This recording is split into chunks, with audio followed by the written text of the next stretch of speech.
வலியற்ற varicose vein சிகிச்சை எளிய 30 நிமிட செயல்முறை 7209487335. மதுரை காமராஜர் பல்கலைக்கழக பெண்கள் விடுதிக்குள் இரவு நேரத்தில் புகுந்த மர்ம நபரை போலீசார் கைது செய்து விசாரணை மேற்கொண்டு வருகின்றனர்.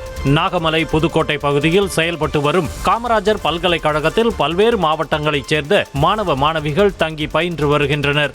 இந்நிலையில் ஞாயிற்றுக்கிழமை இரவு மாணவிகள் தங்கும் விடுதிக்குள் மர்ம நபர் ஒருவர் திடீரென புகுந்ததால் மாணவிகள் அச்சத்தில் கூச்சலிட்டுள்ளனர். இதனை அடுத்து அந்த மர்ம நபரை விடுதி பாதுகாவலர் மடக்கி பிடித்த நிலையில் அந்த நபர் தரையில் முழங்காலிட்டு மன்னிப்பு கேட்டுள்ளார்.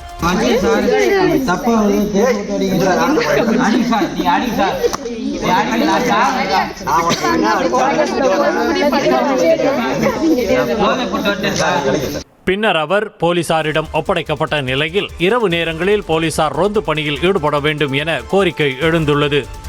வலியற்ற வெரிகோஸ் வெயின் சிகிச்சை எளிய 30 நிமிட செயல்முறை 7209487335. செய்திகளை உடனுக்குடனும் துல்லியமாகவும் தெரிந்து கொள்ள சப்ஸ்கிரைப் பண்ணுங்க.